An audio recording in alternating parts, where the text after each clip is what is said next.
여호수아서 강해 주제로 18번째 철병거와 싸우라, 이런 제목 아래 함께 은혜를 나누겠습니다. 저는 요즘 UDT 실, UDT 특전사 특수요원 만드는 그 영상 프로그램을 자주 봅니다. 관심도 없었는데 우리 유작노님 장남 찬양이가 앞으로 최종적으로 그 부대를 지원한다 그래서 관심이 많아졌어요. 제가 그에게 관심을 두는 것은 육군 병장 만기 전역을 하고 나서 다시 특수부대에 지원한 경우라서 제가 관심을 갖는 거예요. 보통 남자들은 군대 다시 가는 꿈만 꿔도 재수가 없는 거예요. 또 군대 가버렸어요, 꿈속에서. 그런데 그 친구는 군대 가서 특수교육 받을 생각하면 아주 그냥 기분이 좋다는 거예요. 그 훈련의 강도가 보통이 넘더라고요. 사람이기를 포기해야 견딜 수 있는 훈련입니다. 그 취재하는 영상에서 취재진이 왜 이 자리에 왔습니까? 물어보는 거예요. 그러니까 시커매가지고 눈만 허해가지고 깜빡깜빡하면서 평생 꿈이었습니다 막 이러. 멋진 남자이고 싶었습니다 막 이러. 내가 영상 보면서 이런 미친놈들, 으비, 이런 미친 짓을 왜 하는 거요? 와이프랑 같이 차를 타고 가면서도 내가 이거 봐봐 그랬더니 장난 아니네 막 이러는 거야. 내가 계속 보면서 미쳤지, 미쳤어. 아니 뭔 이런 짓거리를 해, 편하게 살아야지. 그러다가 결국 그 영상을 계속 보는데요, 제 고백이 바뀌는 거예요. 멋있다, 멋있어. 그리고 젊다는 것이 이런 것이구나. 젊다는 것이. 또한 우리 곁에 이런 젊은이들이, 이런 건강한 생각을 가지고 있는 젊은이들이 있다는 것이 고맙고 감사했습니다. 오늘 본문은 요셉 자손에게 땅을 분배하는 내용입니다. 그저 평범한 이야기 같지만은 이 스토리 속에서 오늘을 사는 우리가 배워야 할 중요한 메시지가 담겨져 있습니다. 16장은 에브라임 지파에게, 17장은 므낫세 지파에게 땅을 넘겨주는 이야기입니다. 에브라임과 므낫세는 요셉의 아들들인데 야곱의 축복으로 이스라엘의 12지파가 되었습니다. 요셉 자손이라 하면 에브라임과 므낫세 지파를 말하는 거예요. 요셉 자손은 두 몫을 차지합니다. 다 한 몫을 차지하는데 요셉 자손은 에브라임과 므낫세 몫으로 두 몫을 차지합니다. 그런데 놀랍게 이들이 땅 분배에 대해서 이의를 제기합니다. 잘못되었다는 것입니다. 17장 14절 요셉 자손이 여호수아에게 말하 이르되 여호와께서 지금까지 내게 복을 주심으로 내가 큰 민족이 되었거늘 당신이 나의 기업을 위하여 한 제비 한 분깃으로만 내게 주심은 어찌함입니까? 과연 이들의 주장이 정당한 주장인가? 그렇지 않습니다. 다른 지파에 비해서 넓은 땅을 받은 셈입니다. 아주 공정한 분배 맞습니다. 모세 시대의 모압 평지에서 인구조사를 한 적이 있거든요. 민수기 26장 28절에서 37절까지 내용인데 그때 기록을 보면 므낫세 지파의 인구는 52,700명. 저는 산수를 잘 못해서 제가 숫자 얘기하다가 제가 헷갈려 버리니까 여러분이 산수를 잘 하시기를 바라요. 52,700명, 에브라임 지파는 32,500명에 불과합니다. 그 중에 므낫세 지파 절반은 이미 요단 동편 땅을 받았어. 26,350명이 절반을 받았습니다. 남은 수 에브라임 지파 32,500명과 므낫세 지파의 남은 2분의 1, 26,350명을 다 합해도 6만이 채 되지 않는 58,850명. 이 숫자는 유다 지파의 76,500명보다 작아요. 단 지파 64,400명보다 작아요. 이사갈 지파 64,300명보다 작아요. 심지어 스불론 지파 65,000명보다 작아요. 그런데 감사와 기쁨의 고백은 고사하고 원망하고 투덜대는 것입니다. 이런 특성이 계속 이어집니다. 그래서 에브라임 지파의 별명이 뭡니까? 투덜이 지파입니다. 투덜이 서머프입니다. 하사기서에서 에브라임 지파 싸우지 않고 투덜 대다가 입다에게 몰살당합니다. 여하튼 이런 요셉 지파를 대하는 요수아의 대응이 궁금해. 저 역시 이런 상황들을 자주 만나기 때문에 목사의 입장에서 충분히 배려해서 어떤 결정을 내렸는데 다 감사합니다 이러는데 항상 이의를 제기하는 자들이 있어. 충격일 때가 있습니다. 여러분은 그런 경험 없으십니까? 다 배려해서 미나리가 한 10단이 돌아가지고 알아서 배려를 다 했더니 누군가 가정교회에서 갑자기 흥분하면서 나는 왜 이것밖에 안 되냐고 성질을 내면서 저 집은 저렇게 많이 주고 이 집은 왜 이러냐. 이럴 때 여러분 어떻게 생각하세요?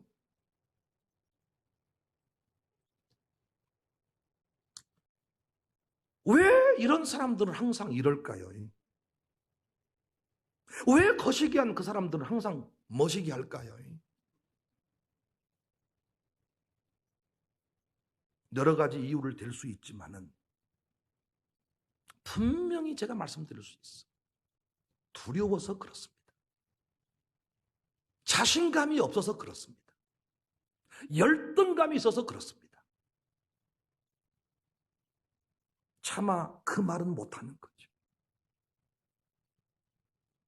그래서 다른 소리를 하는 거예요. 가정교회 양육사들만 봐도요, 어느 순간 지나니까 누구든지 맡겨주라는 거예요. 다 할 수 있다는 거예요. 그런데 처음에는 웃겼습니다. 목사 입장에서 최소 6개월 이상, 길게는 1년 동안 기도하고 고민해서 이렇게 최상의 가정교회다 싶어가지고 딱 보여줬더니 불평하는 거예요. 다른 집은 다 절자 좋고만 우리 집 구석은 왜 이렇게 돼 있냐는 거예요.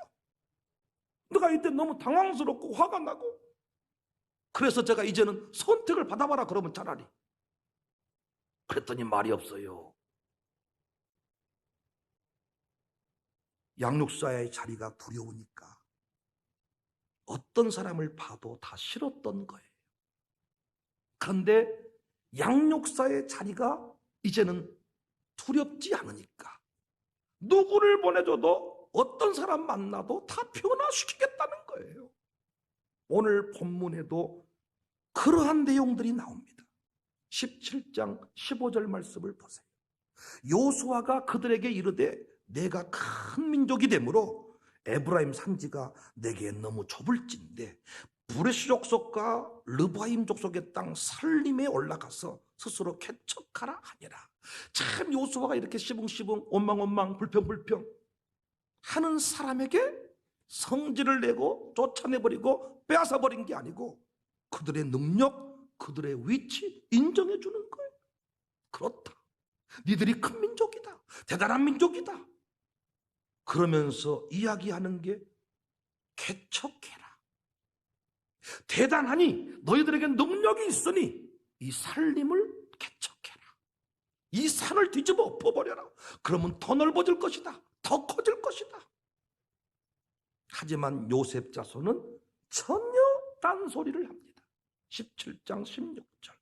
요셉 자손이 이르되 그 산지는 우리에게 넉넉하지도 못하고 골짜기 땅에 거주하는 모든 가나안 족속에게는 베스왕과 그 마을들에 거주하는 자이든지 이스라엘 골짜기에 거주하는 자이든지 다 철병거가 있습니다.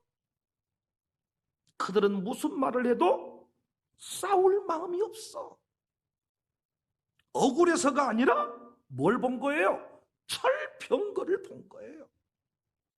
어떤 사람을 맡겨줘도 이 양육사는 성질을 내는 거예요. 왜? 그 사람들이 다 두려운 거야. 그런데 마음이 회복되고 능력으로 충만해지니까 어떤 사람 만나도 다 바보로 보이는 거예요. 철병거가 보였습니다. 이때 요수아가 또 얘기합니다.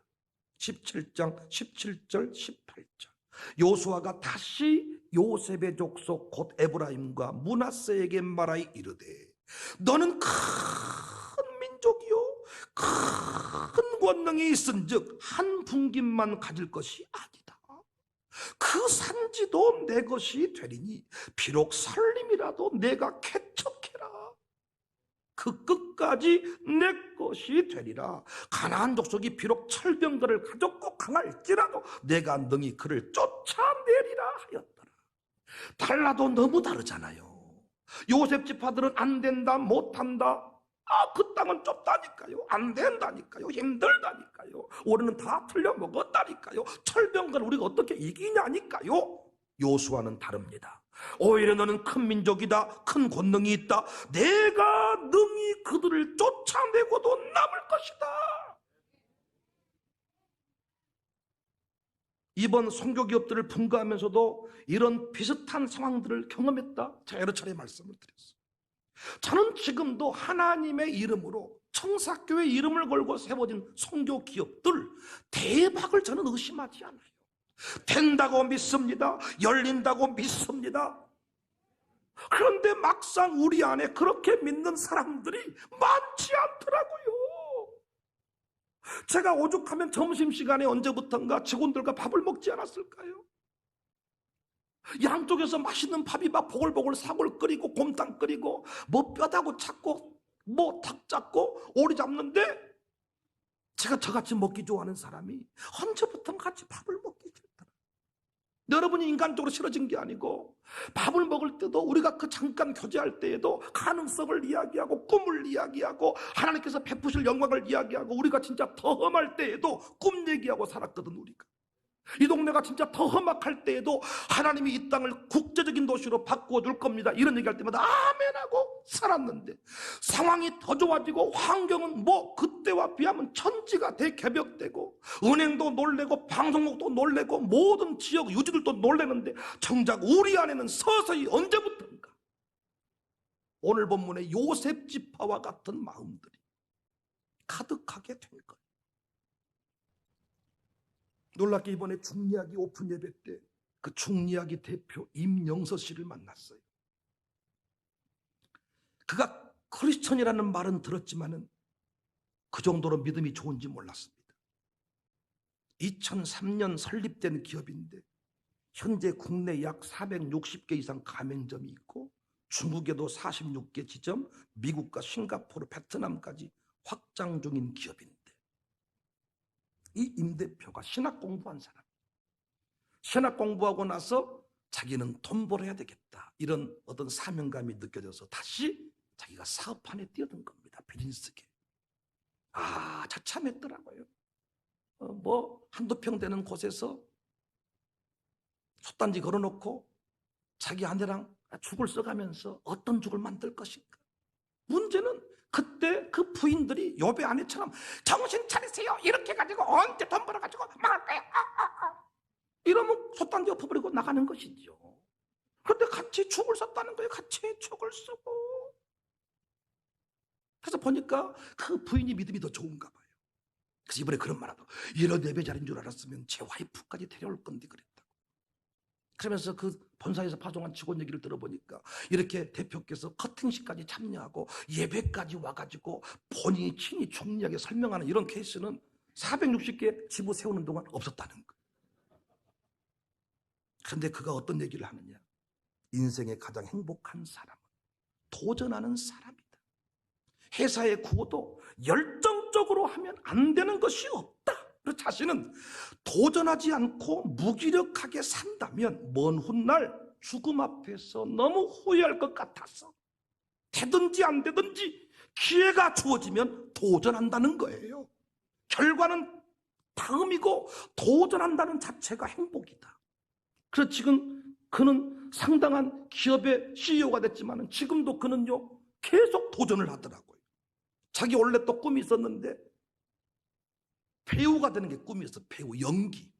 그래서 혼자요 2019년에는 서울대학로에서 광대의 꿈이란 1인 극을 공연까지 했다는 거예요. 그리고 청소년 드라마인가 출연도 하고 그 꿈을 꾸니까 도전을 하니까 자기는 늘 기쁘다. 그리고 지금 경기도 양평인가 힐링센터를 세워서 이제 암 환자들에게 참 최고의 건강죽을 섬겨서 그들의 건강을 돕고, 자기가 직접 목사가 아니어서 기도해 줄 수는 없으니까 죽을 만들면서 자기는 기도하겠다는 거. 그래서 그 죽을 먹으면서 건강이 회복되도록 돕고 싶다. 힐링센터를 지금 건축하고 있더라고요. 그가 이런 말을 합니다. 기업가는 일반인들과 달리 마음속에 두 개의 발전기가 있는 것 같다. 일반인들은 발전기 하나가 멈춰버리면 낙심하고 포기할 때가 많은데, 성공한 CEO들을 보면 한쪽의 발전기가 멈추면 또 다른 발전기를 가동시켜가지고 그 위기를 돌파하더라는 거예요. 어디서 이런 정신이 나왔을까? 그의 어머니가 새벽 기도하는 사람이었더라고요. 그래서 이런 얘기했다는 것입니다. 산에서 나무하고 살아가는 산골 동네에 살았는데, 어머니가 항상 지게, 뭐라 그럽니까? 바지개라 그럽니까? 짐 실는 그 지게, 그 바지개, 그리고 짝대기가 있는데 항상 이렇게 어머님이 비유해 주셨대. 이 바지개에 아무리 짐을 많이 실어도 짝대기만 딱 받쳐주면 무너지지 않는다. 이 짝대기가 없으면 이건 한순간에 무너져 버린다. 이 짝대기가 뭐냐? 말씀이다. 말씀이다. 그래서 그가 탁 우리 은혜 채플에 와가지고 무릎을 탁 꿇고 기도를 하더라고. 그래서 눈물을 흘리며 기도를 하더라고. 그러면서 자기가 잃어버렸던 지난날의 그 마룻바닥 영성, 그 마룻바닥 얘기를 하는 거예요. 마룻바닥에서 기도했다는 것입니다. 틀림없거든요. 우리가 발전기가 돌아가다 어느 순간 지나면 꺼져버려요. 함께 지내는 성도들마저도 목사가 꿈꾸는 것들에 대해서 막 불쏘시개가 되지 못할 때가 많습니다. 그때 기도하면 또 다른 발전기가 돌아가요. 제가 어디 부흥회를 갔다든가 어디 다른 곳에 미국 서부 지역을 갔다든가 선교사를 만났다든가 다시 발전기가 막 돌아가가지고 또 도전하는 거예요. 사랑하는 여러분, 존경하는 여러분, 궁금하지 않으세요? 왜 험한 길을 가게 하실까요? 왜 살림이 포함된 땅일까요? 왜 철병거를 두고 싸우라 하실까요? 왜 선교 기업들도 뭔가 나름대로 장애물을 남겨놓고 맡으라고 하실까요? 이 원리가 예수님께서 제자들을 파송하시면서 너희들은 어린 양인데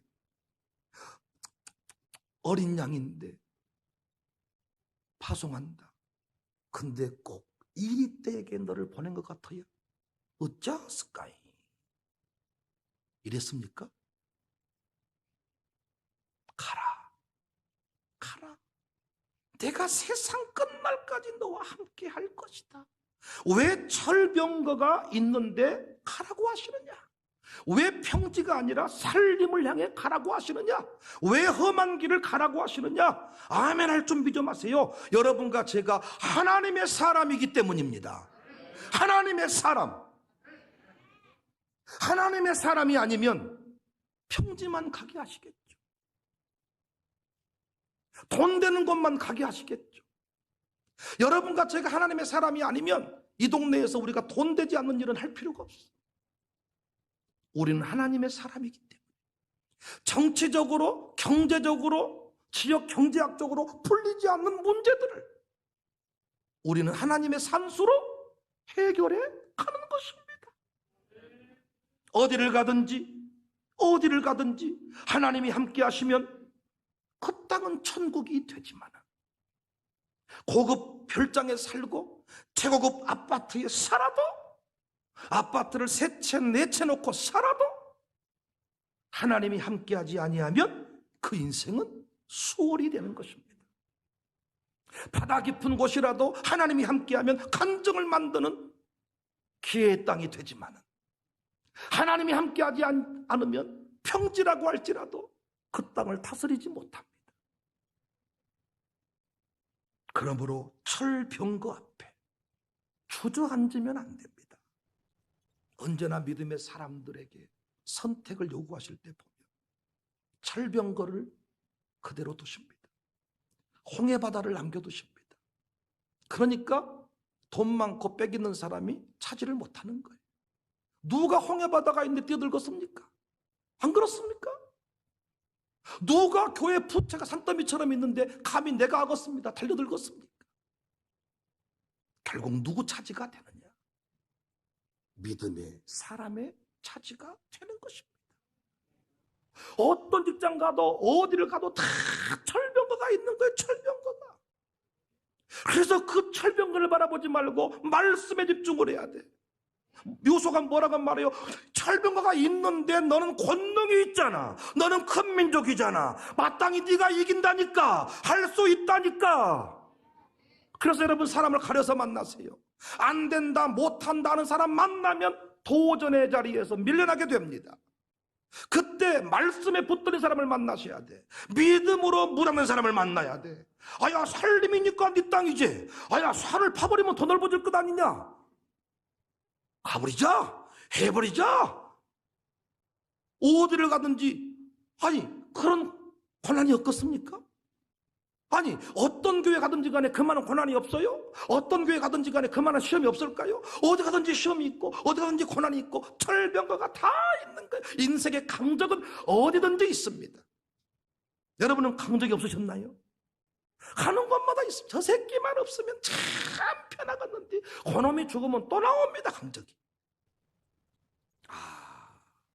하나님께서 가게 하실 때마다 장애물이 있고 강적이 있고 철병거가 있고 저변수만 해결되면 가겠습니다. 그러면 이미 다른 사람이 다 가버려요. 살림이고 개척해야 될 땅이고 해결해야 될 문제가 있기 때문에 백은영 같은 사람이 58통을 제치고 담임 목사가 될 수가 있었어요. 앞으로도 마찬가지입니다. 철병거 앞에 주저앉지 맙시다. 불평하지 말고 도전하고 싸우시기를 바랍니다.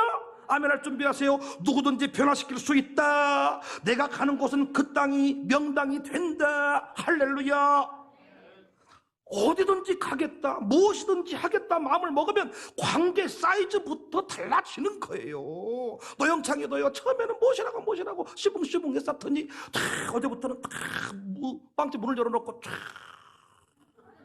보더니 목사님 가슴이 뛰기 시작해요. 이제 뭔가 느껴져요.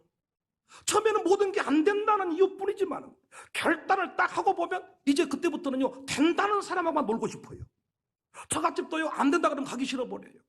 된다는 사람하고만 만나고 싶어요. 아버지도요 안 된다 그러면 만나기 싫어버려요.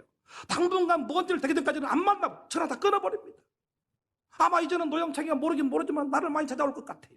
어떻게 이기셨어요 목사님? 이때는 어떻게 발전기가 꺼져보려고 그러는데 어떻게 해야 될까요? 다른 발전기를 어떻게 가동시키나요? 목사님 어떻게 이 고난의 때를 지나셨어요? 이제는 친구가 많아질 것 같아. 친구가 내 방에 오세요. 보이처를 따라주면서 내가 어떻게 이 발전기를 끄지 않고 달려왔는지를 말씀을 드리겠습니다. 그러나 너무 기쁜 거예요. 그 길을 지나면서 함께 공유할 친구들이 생겨났어. 누구든지 변화시킬 수 있다. 어디든지 간다. 남들이 가지 않는 곳을 나는 간다. 주님이 가라고 하신 홍해바다도 간다. 철병거 바라보지 아니하고 전능하신 주님 바라본다. 약속의 근거에서 나는 결정을 하겠다. 가나안 족속이 비록 철병거를 가졌고 강할지라도 아멘 할 준비하세요. 내가 능히 그를 쫓아내리라. 철병거와 싸워서 이기시기를 주님의 이름으로 축복합니다.